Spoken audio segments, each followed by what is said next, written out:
ധ്യായാമോദവളാവകുണ്ടനവതീം തേജോമയീം നൈഷ്ഠികീം സ്നിഗ്ധാപാംഗവിലോകിനീം ഭഗവതീം മന്ദസ്മിതശ്രീമുഖീം വാത്സല്യാമൃതവർഷിണീ സുമധുരം സങ്കീർത്തനാലാപിനീം ശ്യാമാംഗീം മധുസിക്തസൂക്തിം അമൃതാനന്ദാത്മികാം ഈശ്വരീം ഗജാനനം ഭൂതഗണാതിസേവിതം കവിത്തജംബൂഫലസാരഭക്ഷിതം ഉമാസുതം ശോകവിനാശകാരണം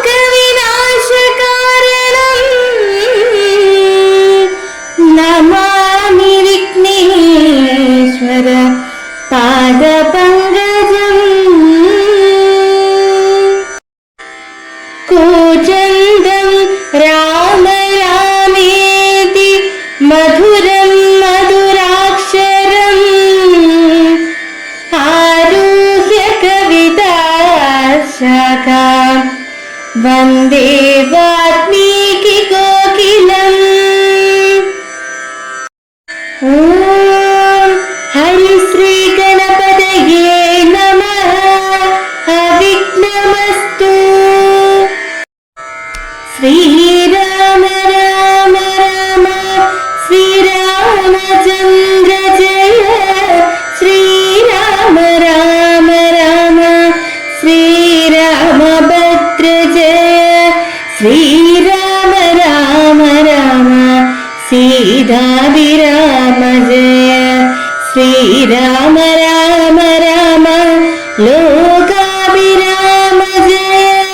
ശ്രീരാമ രാമ രാമ രാവണാന്തക രാമ. ശ്രീരാമ മമ ഹൃദി രമതാം രാമ രാമ. ശ്രീരാഘവാത്മാ രാമ. ശ്രീരാമ രമാപതി.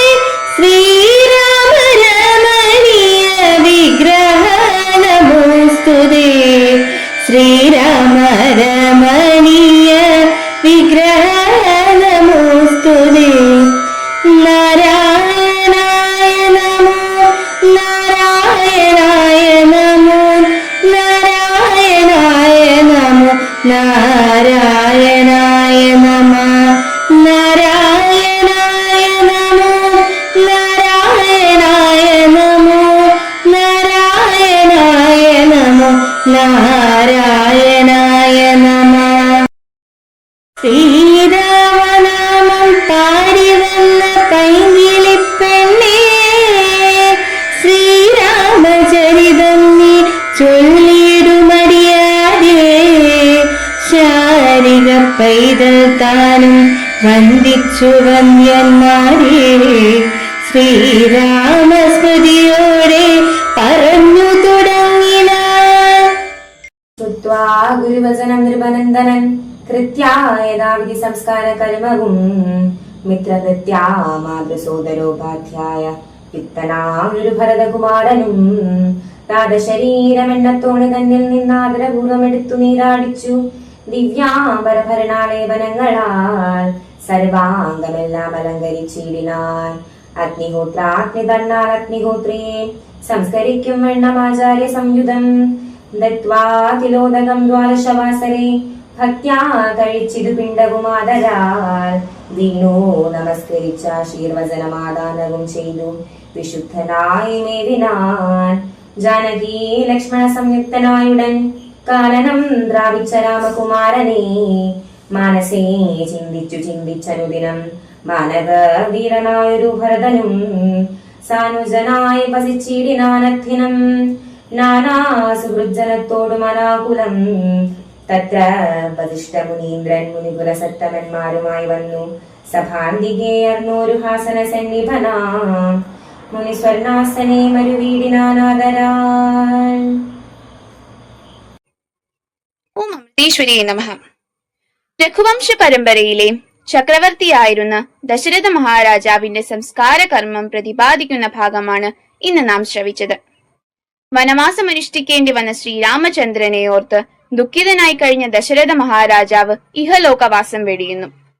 തുടർന്ന് ദശരഥ മഹാരാജാവിന്റെ സംസ്കാര ക്രിയകൾ നിർവഹിക്കാൻ ഭരതകുമാരൻ തയ്യാറായി. ഗുരുവായ വസിഷ്ഠ മഹർഷിയുടെ നിർദ്ദേശപ്രകാരം ഭരതൻ രാജാവിന്റെ ഭൗതിക ശരീരം ചിതയിൽ ദഹിപ്പിക്കുകയും തുടർന്ന് ശാസ്ത്രവിധി പ്രകാരം അസ്ഥി സഞ്ചയനം, ജലതർപ്പണം, ശ്രാദ്ധം തുടങ്ങിയ ക്രിയകൾ നടത്തുകയും ചെയ്യുന്നു. ദാനധർമ്മങ്ങളും ബ്രാഹ്മണ സത്കാരവും നടത്തി പിതാവിന്റെ ആത്മശാന്തിക്കായി പ്രാർത്ഥിക്കുന്നു. സംസ്കാര കർമ്മത്തിന് ശേഷം രാമന്റെ പ്രതിനിധിയായി മാത്രമേ താൻ അയോധ്യ ഭരിക്കൂ എന്ന് പ്രഖ്യാപിച്ച ഭരതൻ അയോധ്യയിലെ സിംഹാസനത്തിൽ രാമന്റെ പാതുകങ്ങൾ പ്രതീകമായി വെച്ചുകൊണ്ട് സിംഹാസനത്തിൽ ഇരിക്കുകയോ കിരീടം വയ്ക്കുകയോ ചെയ്യാതെ ഭരണകാര്യങ്ങൾ നിർവഹിച്ചു. നമ്മുടെ മഹത്തായ സാംസ്കാരിക പാരമ്പര്യത്തെ പിന്തുടരുന്ന ഒരു യഥാർത്ഥ പൗരനെയാണ് നാം ഭരതകുമാരനിൽ കാണുന്നത്. താൻ ഇച്ഛിക്കാതെ വന്നു ചേർന്ന സൗഭാഗ്യങ്ങളിൽ തെല്ലും താല്പര്യമില്ലാതെ തന്റെ അച്ഛനെ പോലെ ജ്യേഷ്ഠനെ കാണുന്ന ഭരതൻ എന്ന വ്യക്തിയെ ഇക്കാലത്തെ മാനവ സമൂഹം മാതൃകയാക്കേണ്ടതാണ്. ഓം നമഃ ശിവായ.